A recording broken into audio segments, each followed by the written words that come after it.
मेरे राघव जी ने मित्रता निभाई, माँ के वियोग में थे। सुग्रीव जी ने अपना दुखड़ा सुनाया, राम जी भूल गए, पहले सुग्रीव की सुनी।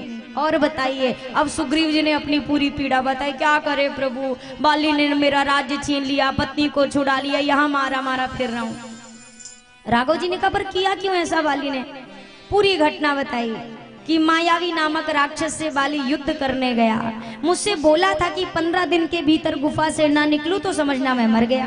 प्रभु मैंने 1 मास प्रतीक्षा की, गुफा से एक दिन रक्त की धारा बह निकली तो मुझे लगा बाली मारा गया। मैंने गुफा के द्वार को बंद किया और जब मैं लौट कर किष्किंधा आया तो मंत्रीजनों ने मुझे जबरदस्ती राजा बना दिया।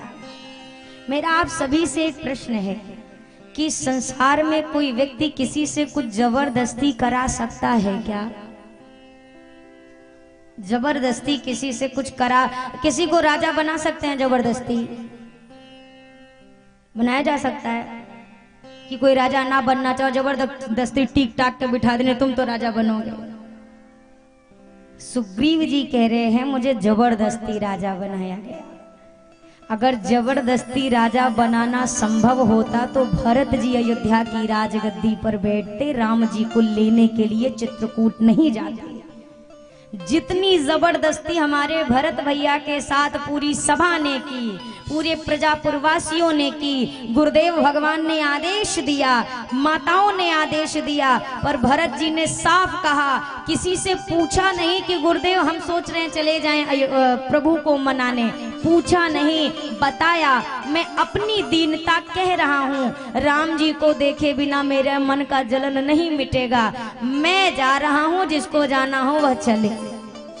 ये भरत जी थे।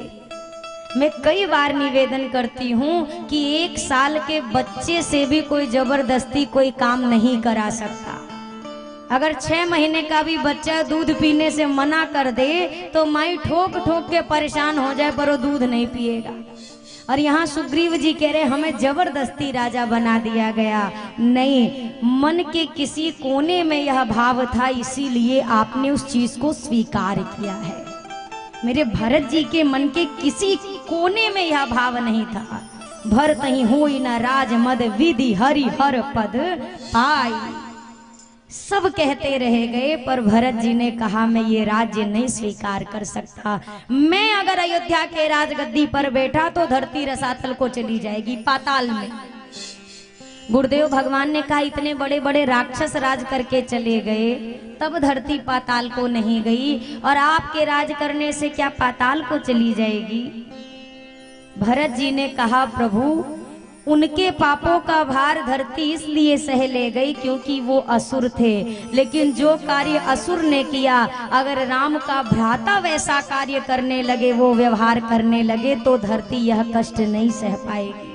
मैं राम जी का अनुज हूँ और मैं अगर अपने ज्येष्ठ के अधिकार को लेकर इस गद्दी पर बैठूं, इस अधर्म को धरती मां कदापि न सह सकेगी। श्री हनुमान जी महाराज ने तो सुग्रीव जी से भेंट करा दी है। अब सुग्रीव जी से राघव जी ने कहा सुग्रीव जी चिंता मत करिए, सुनो सुग्रीव मैं मारी हूं बाली ये कहीं बाण। चिंता मत करिए, 1 बाण से मैं बाली का वध करूंगा। भगवान आपसे कहे चिंता न करिए, फिर भी चिंता करेंगे, आपकी नहीं करेंगे। अरे बोलो भैया, क्या विपत्ति है आप पे, क्या समस्या है? भगवान आपसे बोले कि चिंता मत करो, फिर भी चिंता करेंगे। पर सुग्रीव जी की चिंता है कि खत्म ही नहीं हो रही है। भगवान कह रहे मत करो, मार दूंगा 1 बाण से, और सुग्रीव जी अलग परेशान है। क्यों? कह रहे हैं अरे बाली बहुत बलवान है, कह तो रहे हैं, पता नहीं मार पाएंगे कि नहीं मार पाएंगे। इन्हें भगवान पर शंका है।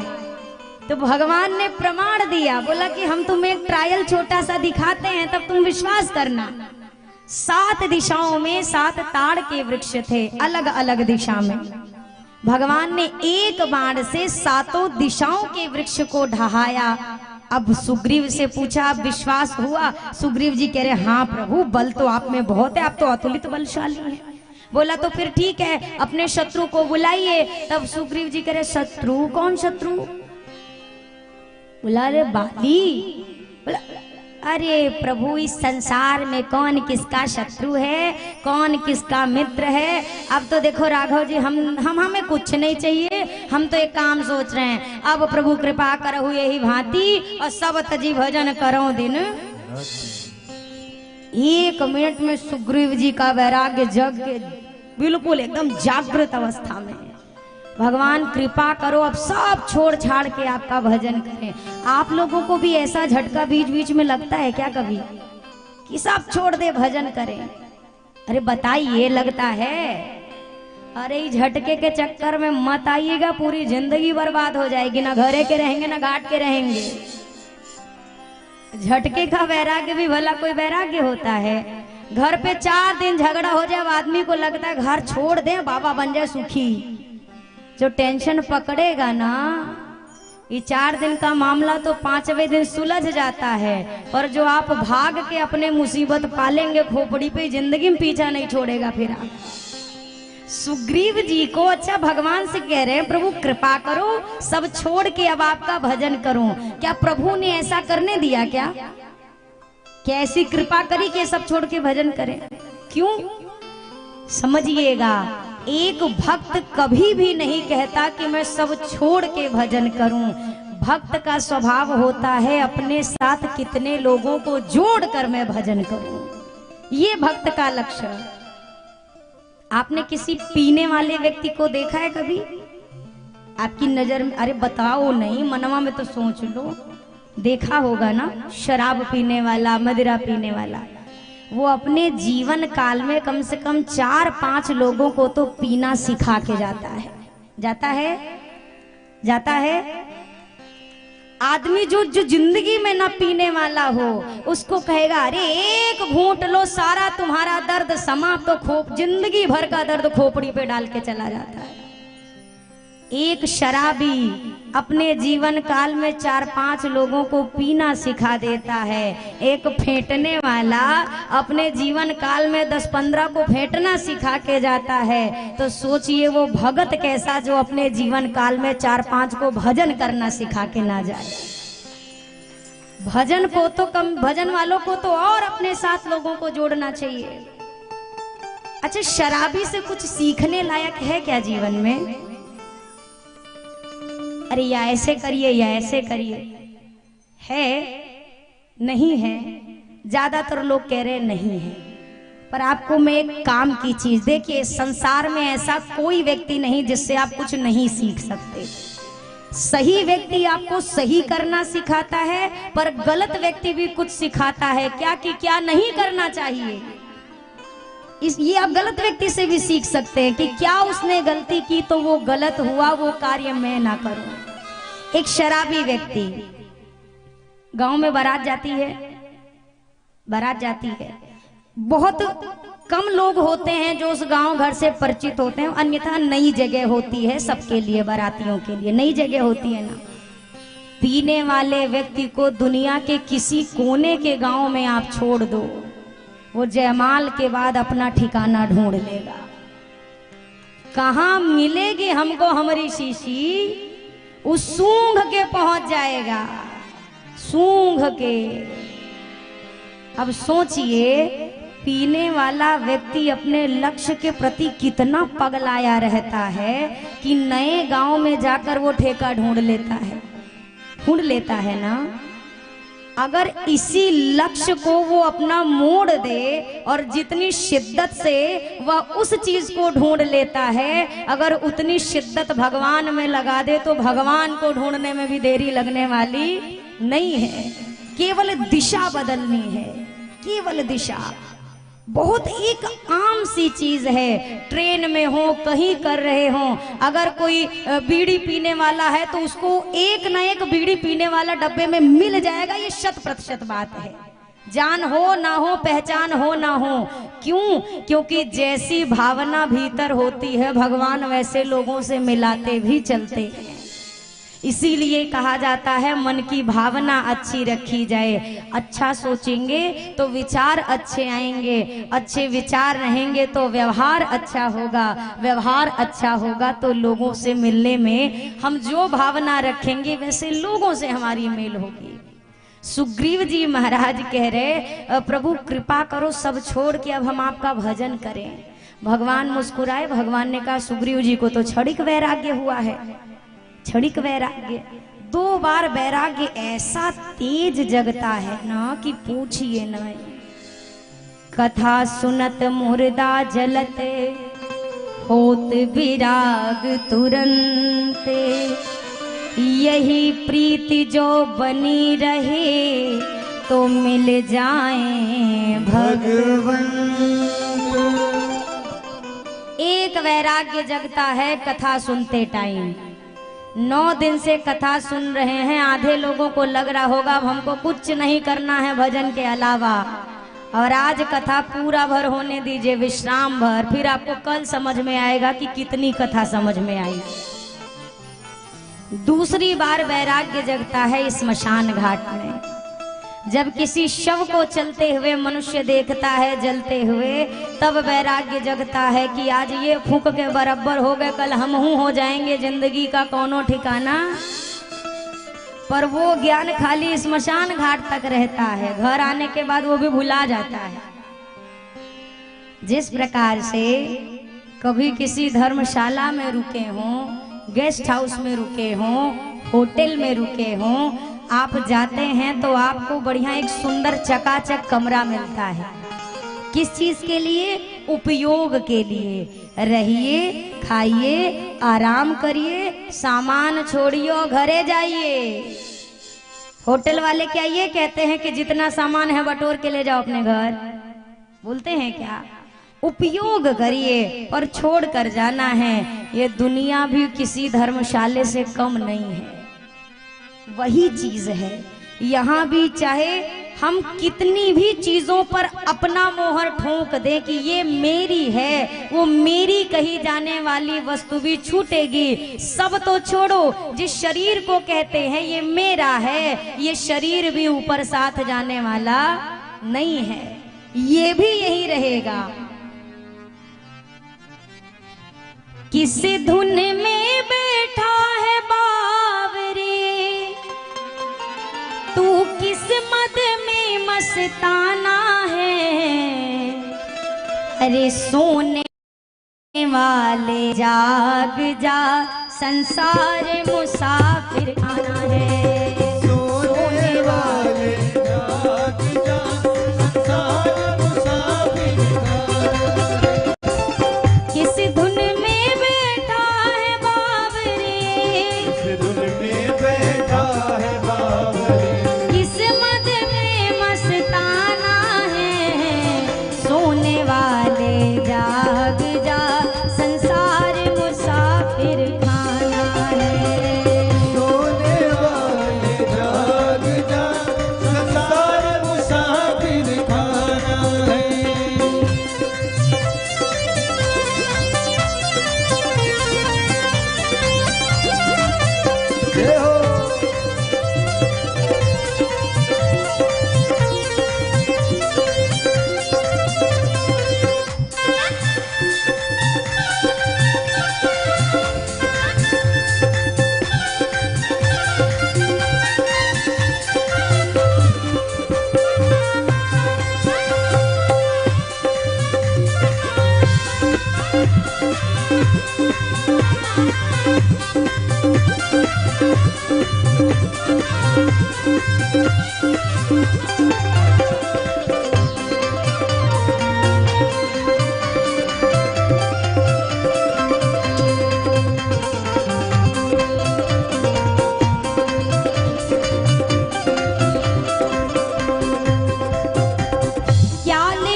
लेकर जाएगा, क्या लेकर आया था जग में, फिर क्या लेकर जाएगा तू, फिर क्या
आज गया कोई कल गया, कोई चंद रोज में जाएगा, कोई चंद रोज में जाएगा, कोई चंद रोज में जाएगा। कोई आज गया कोई कल गया, कोई चंद रोज में जाएगा, कोई चंद रोज में जाएगा, कोई चंद रोज में जाएगा। जिसे घर से निकल गया पंछी, घर से निकल गया पंछी, उस घर में फिर नहीं आना है। सोने वाले जाग जा, संसार मुसाफिर खाना है। सोने वाले जाग जा, संसार मुसाफिर खाना है।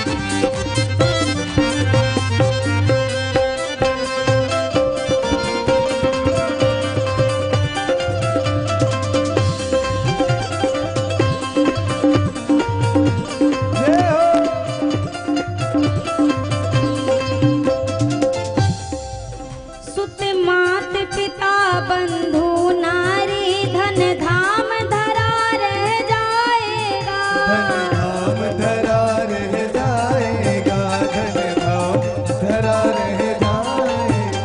ये चंद रोज की यारी है, चंद रोज की यारी है, फिर अपना कौन बेगाना है।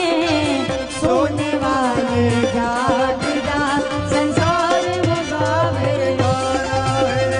सोने वाले जाग जा, संसार मुसाफिर खाना है। किस धुन में बैठा है बावरे, में बैठा है बाबर, तू किस्मत में मस्ताना है। सोने वाले जाग जा।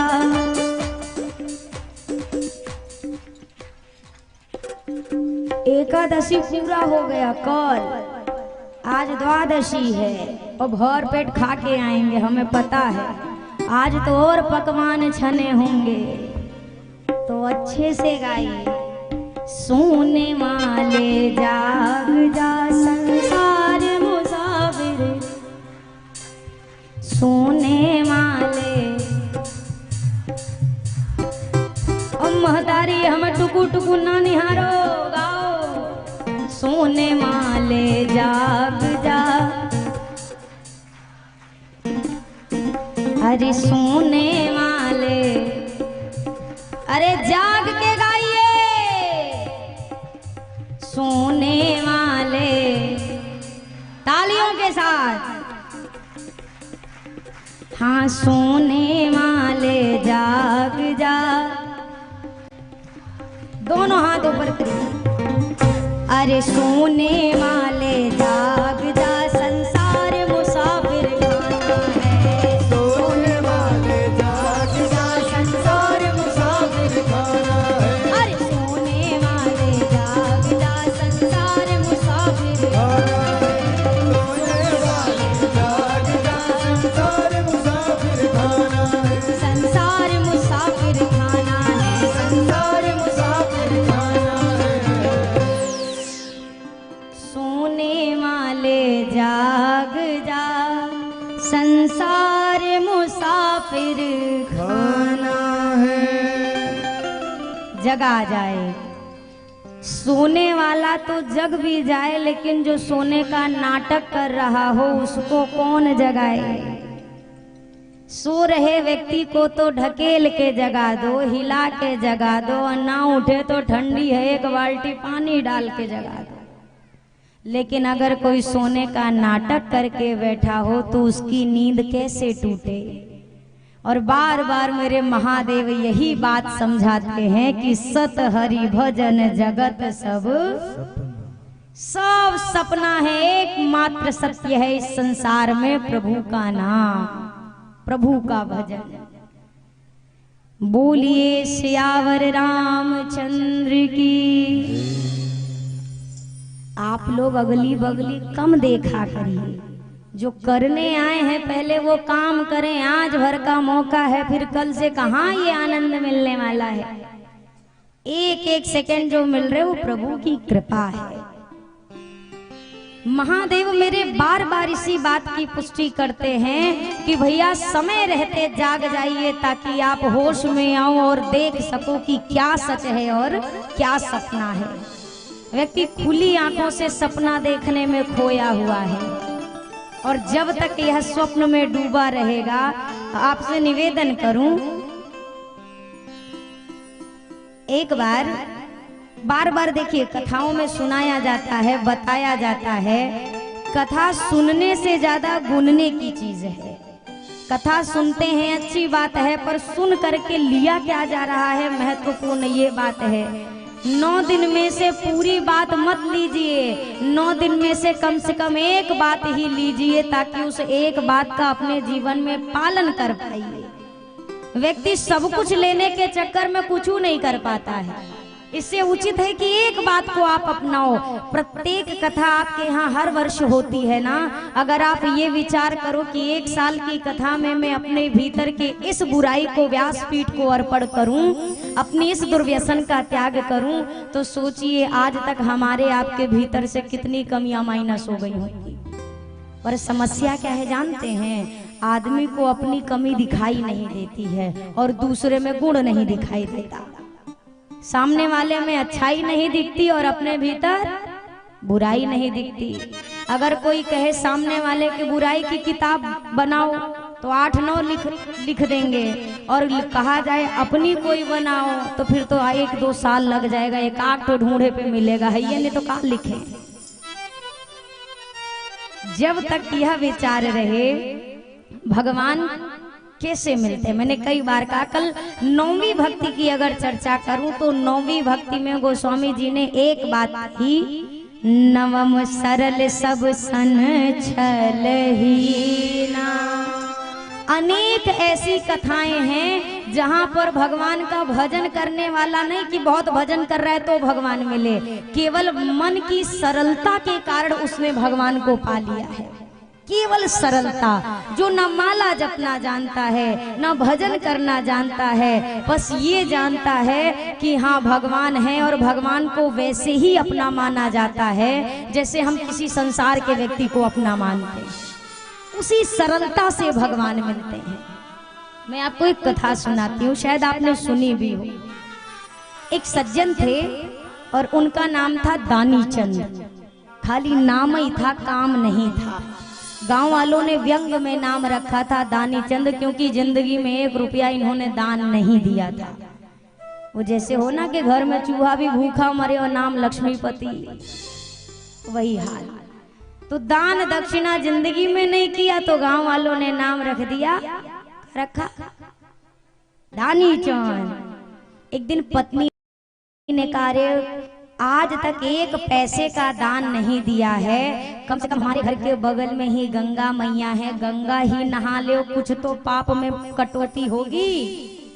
अब कहने पे पत्नी के ढकेलने पे चले गए गंगा जी। इसीलिए पत्नी को धर्म पत्नी कहा गया है, जो ढकेल के भी धर्म करा दे।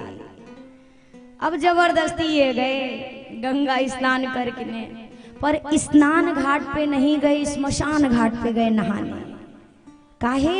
स्नान घाट के किनारे ही पंडा जी बैठे होंगे, फिर पंडा जी संकल्प कराएंगे तो दक्षिणा मांगेंगे, तो मतलब खर्चा।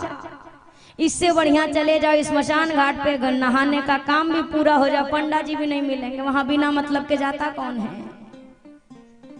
स्मशान घाट गए, नारद जी ठाकुर जी के साथ थे। नारद जी ने कहा, प्रभु ये ब्रह्मा जी ने भी विचित्र विचित्र प्राणी बनाए हैं। एक ये जो व्यक्ति देख रहे, जो दानी चंद भी गंगा नहाने जा रहा है, सरकार ऐसा ढीठ आदमी है, आज तक 1 पैसे का दान नहीं किया। तो ठाकुर जी का भी कभी कभी कौतुक करने का मन होता है।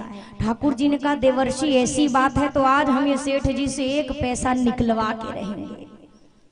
नीचे पहुंचे ठाकुर जी, अभी दानी चंद ने डुबकी मारी थी और डुबकी मार के जैसे बाहर निकले ठाकुर जी पंडा का वेश बनाया, बाहर खड़े बोले जय हो जजमान की। दानी चंद ने कहा हद है, मतलब स्मशान घाट भी इन लोगों ने नहीं छोड़ा। भागे भागे हम आए कि स्मशान घाट ना है कि खर्चा ना हो, फिर खर्चा। चलो कोई बात नहीं। ठाकुर जी ने कहा रे आप हमारे कितने बढ़िया जजमान हैं। देखो महाशय हम ना बहुत संतोषी ब्राह्मण है, इसीलिए स्मशान घाट पे रहते हैं कि जो एकाध पहला जो जजमान आ जाए बस उसी से दान दक्षिणा लेके फिर हम अपने घर चले जाते हैं। आप हमारे पहले जजमान। दानी चंद ने कहा किसका मुंह देख के निकले थे कि हम तुम्हारे पहले जजमान बने। ठाकुर जी ने कहा तुम्हारे सिवा स्मशान घाट पे नहाने कौन आएगा। दानी चंद से कहा चलिए जजमान संकल्प करिए। कितने का करेंगे। अब दिल पे पत्थर रख के 1 पैसा का संकल्प कर लिया। अब ठाकुर जी तो खुश कि नारद जी को जाके बताएंगे जिसने आज तक 1 पैसा नहीं दिया हमने उससे 1 पैसा निकलवा लिया। पर अभी ठाकुर जी नहीं जान रहे कि दानी चंद हैं। ठाकुर जी ने जा सारा संकल्प पूर्ण कराया। बोला लाए हमारी दक्षिणा। बोले वो तो घरे पे है, लाया नहीं है, नहाने आया था, मुझे क्या पता आप मिल जाएंगे, स्मशान घाट भी नहीं छोड़ेंगे, तो हम तो खाली हाथ आए थे। अब चलिए कोई बात नहीं, आप तो यही रहते, हम भी आते जाते रहते हैं, फिर कभी दे देंगे। ठाकुर जी ने कहा जो स्मशान घाट पे नहाने के लिए आया है वो कितना हमको दोबारा मिलेगा वो तो हम जान रहे हैं। दानी चंद को लगा पीछा छूटा, घरे चले गए। और ठाकुर जी इनको लगा दानी चंद को इनको कौन सा हमारे घर का पता मालूम है जो आ जाएंगे, और इनसे किसके घर का पता नहीं है जो इनको किसका छुपा है। ठाकुर जी भी पहुंच गए। दानी चंद घर पहुंचे, भोजन प्रसादी ली। तब तक ठाकुर जी ने आवाज लगाई हमारे जजमान यहीं पर रहते हैं। अब दानी चंद की धर्म पत्नी बाहर निकली। बोला आप कौन। बोला वो हमारे जजमान ने ना सुबह संकल्प किया था हम अपनी दक्षिणा लेने आए हैं। जाकर पत्नी ने कहा आपने कोई संकल्प किया। बोला हाँ 1 पैसे का किया। अरे तो दे दीजिए ना, वो पंडित जी यहाँ तक पंडित जी चले आए हैं। दानी चंद ने कहा इतना ढीठ पीछे पीछे यहाँ तक आ गया, बोल दो कि सेठ जी की तबीयत कुछ ठीक नहीं है। अच्छा 1 पैसे की तो अरे जितना कह रहा हूं उतना करो, दिमाग लगाने की जरूरत नहीं है। डांट के भेज दिया। तो पत्नी ने आके कहा वो बात ये ना कि थोड़ी तबीयत की ठीक नहीं है। बोला राम राम राम राम। दानी चंद को लगा तबीयत खराब कह देंगे तो पंडा जी घरे चले जाएंगे, इतना तो मान सम्मान होगा ही।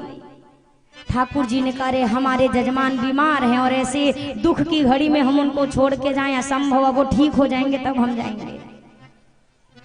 बाहर डेरा जमा लिए ठाकुर जी। सुबह से दोपहर, दोपहर से शाम हो गई, शाम से रात हो गई। और पत्नी जाकर कहे अरे आपने तो बढ़िया चौकीदार दरवाजे पे बिठा दिया है, हम बाहर जाते हैं वो सामने ही दक्षिणा के हाथ फैला देते हैं, दे दीजिए। सेठ ने कहा दानी चंद ने अगर 1 पैसा दे दिया ना तो प्राण निकल जाएंगे हमरे, नहीं दूंगा। सुबह का समय हो गया, ठाकुर जी बैठे द्वार पर। अब सिठानी ने कहा कि अब क्या जवाब दूं, रात में तो टाल दिया कि तबीयत खराब है, अब क्या बोलूं। दानी चंद ने कहा बोल दो सेठ जी मर गए रतिया में, प्राण निकल गए सेठ जी के। पत्नी के कैसी बातें करते हैं, शुभ शुभ बोलिए। बोला अरे कह दो नहीं, अगर 1 पैसा गया ना तो सहियों में विधवा हो जाओगी, सही में प्राण निकलेंगे।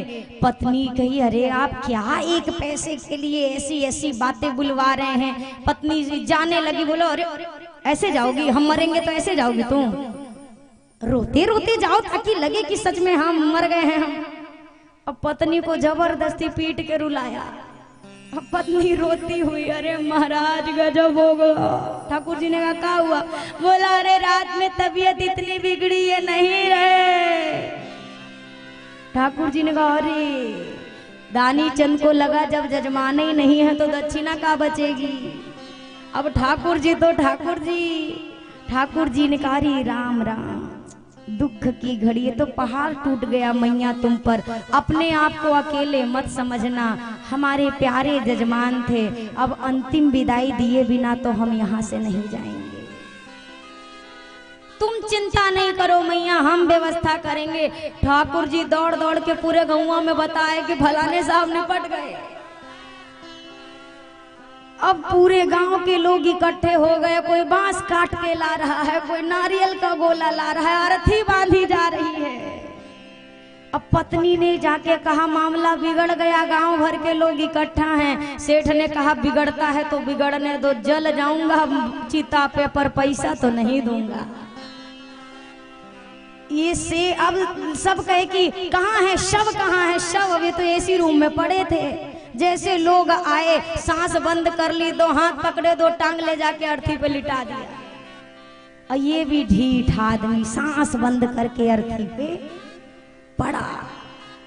अब रो रही है धर्मपत्नी, तब तक कस के बांध दिया और कहा कि अब ले चलो घाट।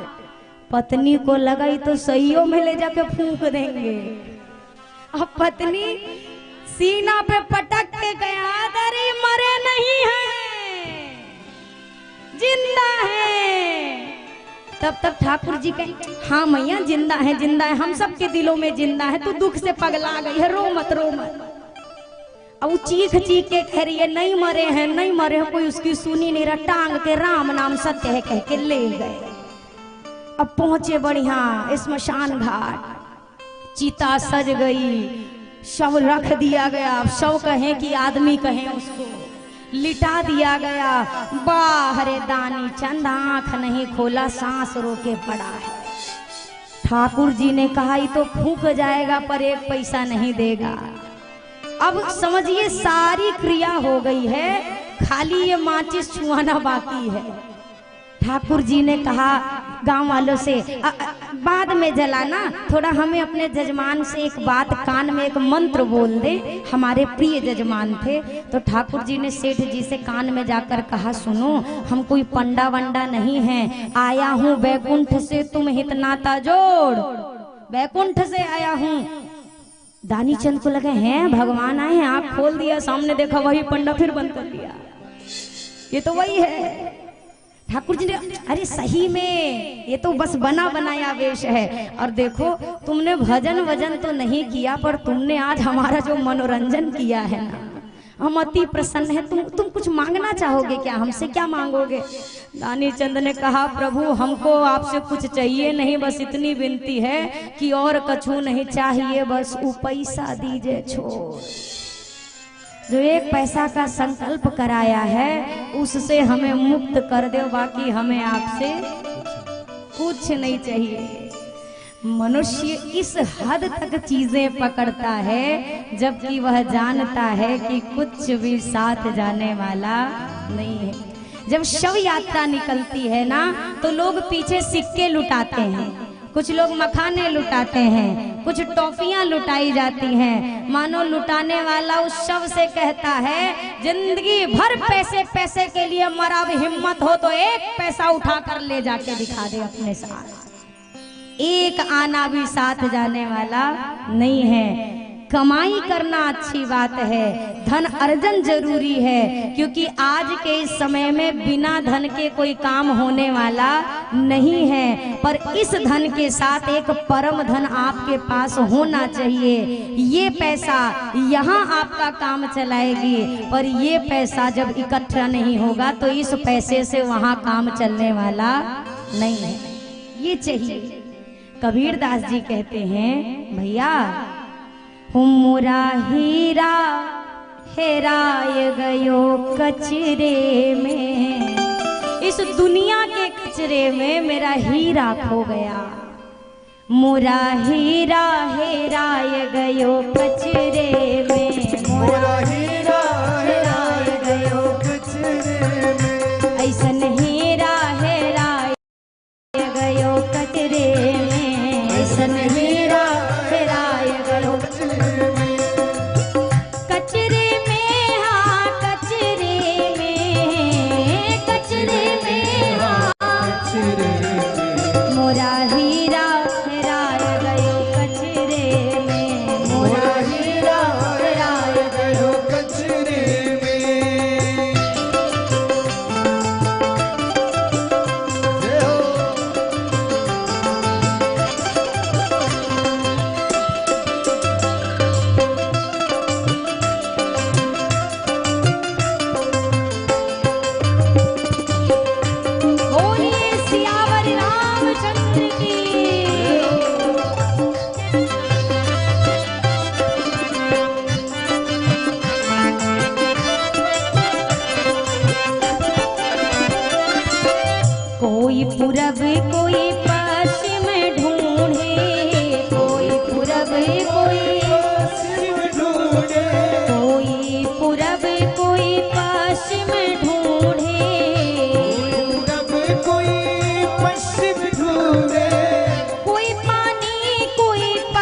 कहते कबीर जान जिन पाया, जान जिन पाया, कहते कबीर जान जिन पाया, कबीर जान जिन पाया, बांध लियो है अचरे में मोरा हीरा हेराय गयो कचरे में, मोरा हीरा ऐसन हीरा हेराय गयो कचरे में,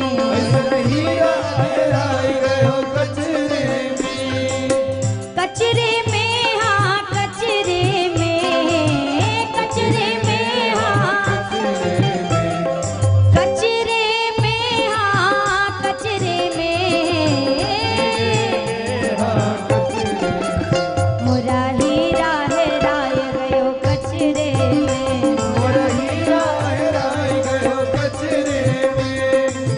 दो की अजर कहानी अमर रहे, दो की अजर कहानी, दो की ये अजर कहानी अमर रहे,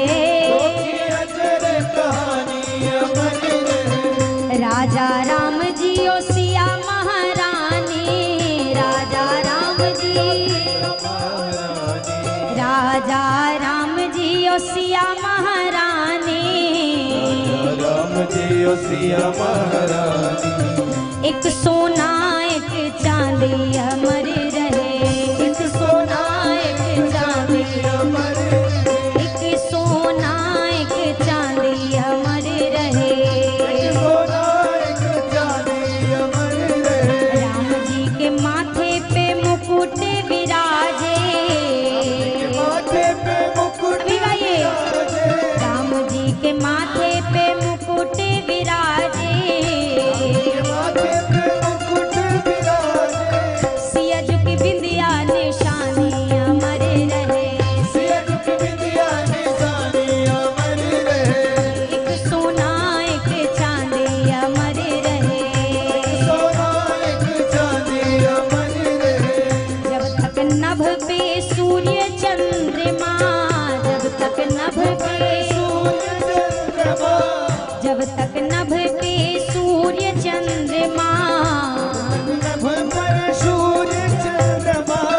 दोनों की जिंदगानी अमर रहे, दोनों की जिंदगानी, दोनों की जिंदगानी अमर रहे, दोनों की जिंदगानी, अरे एक सोना एक चांदी अमर रहे, एक सोना एक चांदी, एक सोना एक चांदी अमर रहे, एक सोना एक चांदी, सिया झुकी बिंदिया निशानी अमर रहे,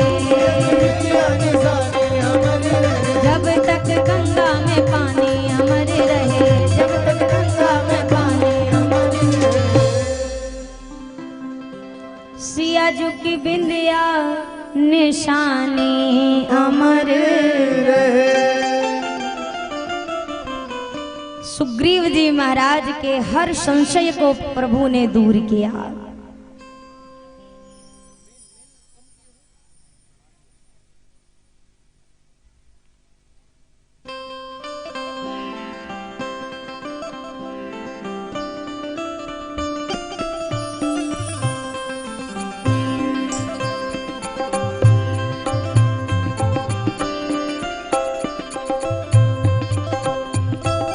बोलिए सियावर रामचंद्र की, जोर से बोलिए सियावर रामचंद्र की।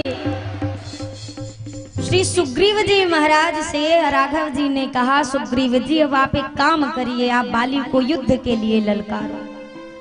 बाली को सुग्रीव ने ललकारा और जैसे युद्ध प्रारंभ हुआ, बाली के एक मुष्टिका के प्रहार से सुग्रीव जी व्याकुल हो गए। थोड़ी देर पहले ही पूछा था ना कि प्रभु कौन शत्रु कौन मित्र, अब प्रभु कृपा करो यही बात ही सब तजी भजन करो दिन, इस झमेला से निकालो प्रभु और हम आपका भजन करें। अभी अभी कहा था और बाली का एक मुक्का पड़ा। अब ठाकुर जी से कहते हैं बंधु न हो मोर यह कल, मारिए तुरंत तुम्हारी भाई है, शत्रु है हमारा, तत्काल वध करिए। फिर आए, आपने क्यों नहीं मारा बाली को, मैं मर जाता तो। ठाकुर जी ने कहा आप दोनों भाई एक जैसे थे ना, इसी कारण से। अपने गले की माला उतार कर कहा फिर जाओ पुनः युद्ध के लिए ललकारो।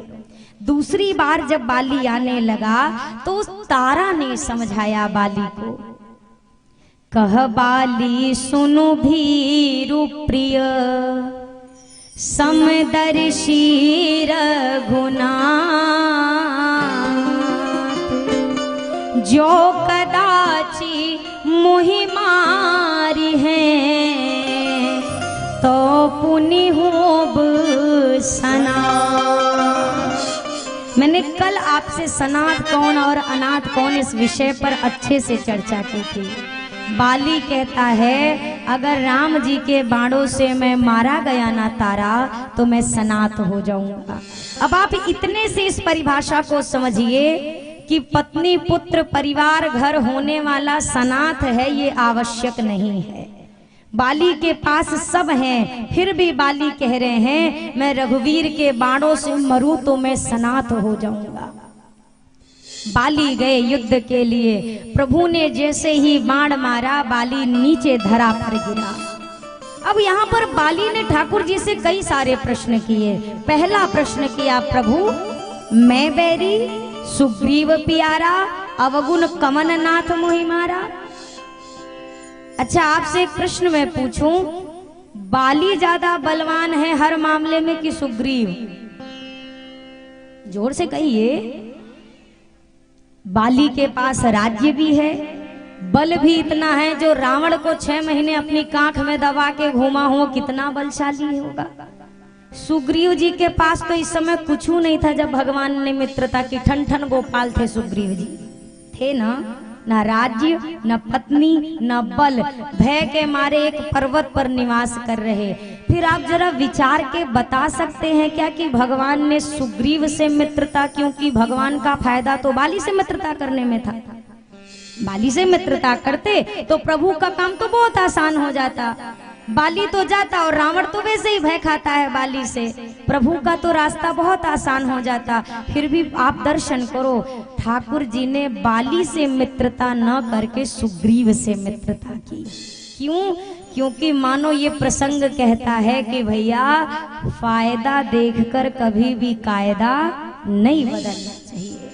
बाली बहुत बलवान है, हर चीज है, पर फिर भी उसने अधर्म किया है। और सुग्रीव चाहे कुछ नहीं है पर सुग्रीव ने अधर्म नहीं किया है। और प्रभु ने यहाँ पूर्णतः प्रमाणित किया, किसी के पास कुछ ना हो, केवल धर्म का आश्रय लेकर बैठा हो तो मैं धर्म के साथ जाता हूँ, और दूसरे पड़ने में चाहे स्वर्ग का सुख भी हो मैं उसके समक्ष नहीं जाता अगर अधर्म है तो। यही कारण है।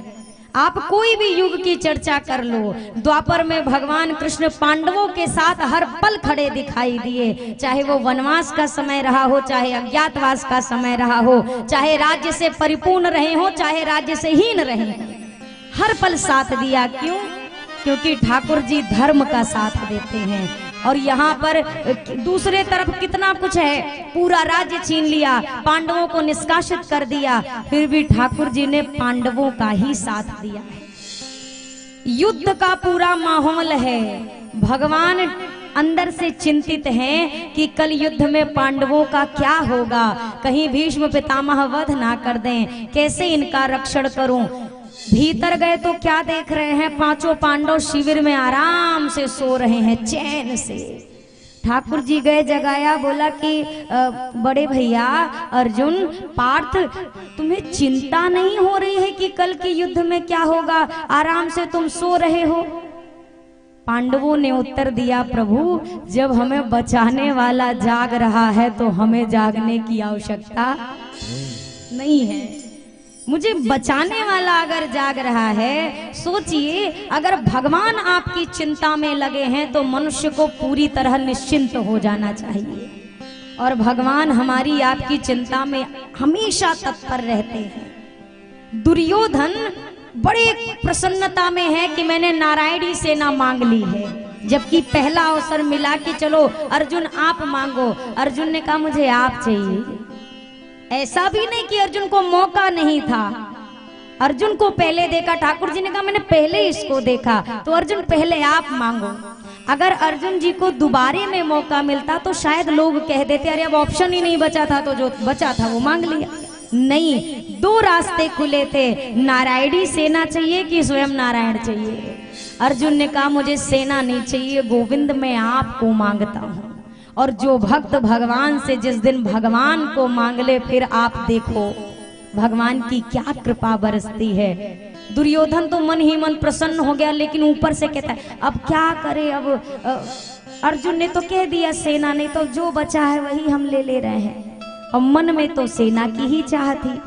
जब दुर्योधन गया तो ठाकुर जी ने मुस्कुरा के कहा अर्जुन से, अर्जुन पार्थ दुर्योधन तो सारा का सारा माखन ले गया।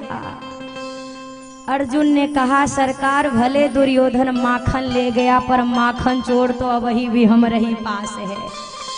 माखन चला गया तो चला गया, पर मेरे साथ मेरा माखन चोर खड़ा है। भगवान सदैव तत्पर रहते हैं।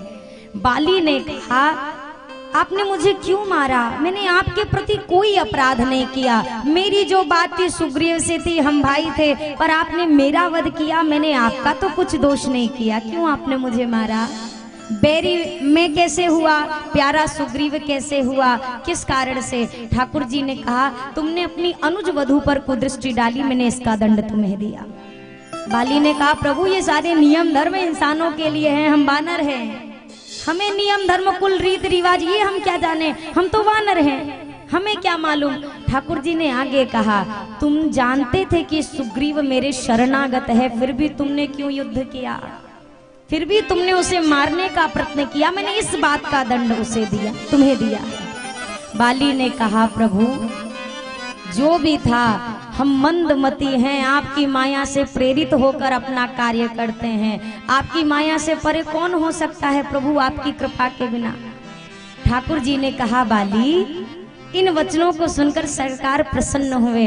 कहा बाली अभी तुम अपने प्राण रखो। बाली ने कहा ना ना ना ना, इतनी बड़ी गलती नहीं करूंगा। क्या गलती? बोला अरे दुनिया राम राम कहने को तरसती है और मेरे सामने साक्षात राम बैठे और मैं प्राण न त्यागूं, इतना बड़ा घाटे का सौदा नहीं करूंगा। मैं क्या करूंगा जीव रखकर, लेकिन मरने से पहले एक काम करूंगा। और मैं सत्य कहूं इस मामले में मुझे बाली का स्वभाव और बाली का जीवन धन्य लगता है। क्यों?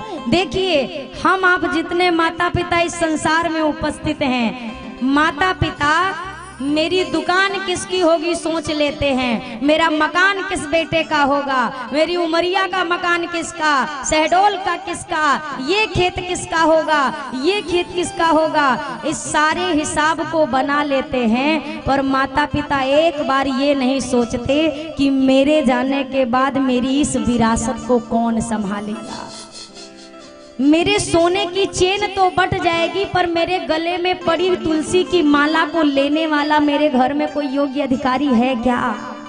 और जीवन में एक अधिकारी ऐसा ऐसा बना कर जाइए, क्योंकि वही एक होगा जो आपकी आने वाली 21 पीढ़ी का उद्धार करने वाला है।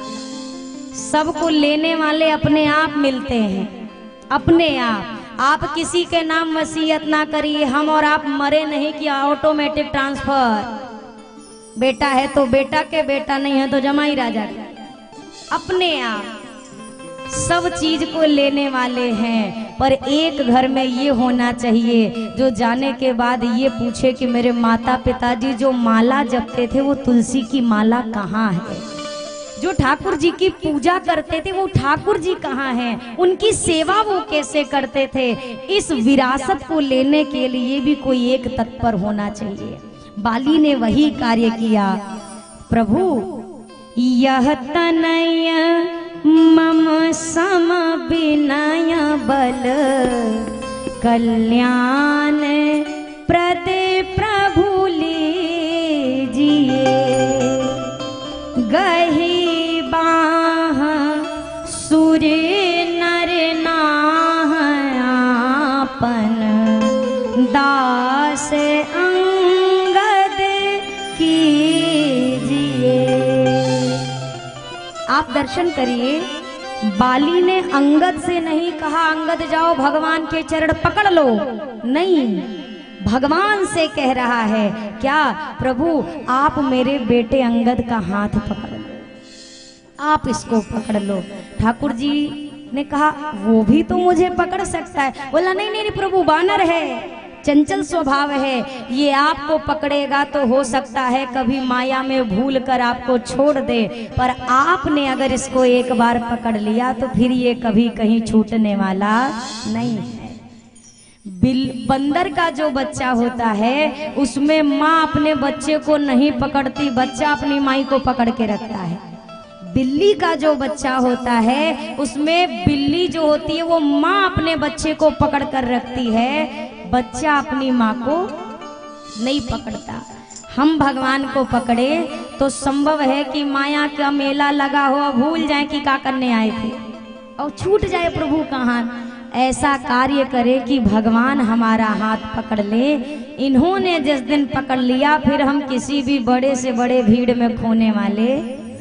सोचिए, ऐसे सोचिए कोई आपके यहाँ मेला लगा हो और एक बढ़िया 3-4 साल का बालक हो और पिताजी हो, अगर बच्चे ने पिता का हाथ पकड़ा है तो 90% चांस है कि ये खो सकता है।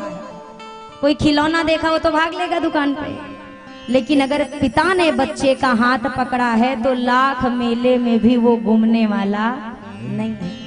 कुछ ऐसा कार्य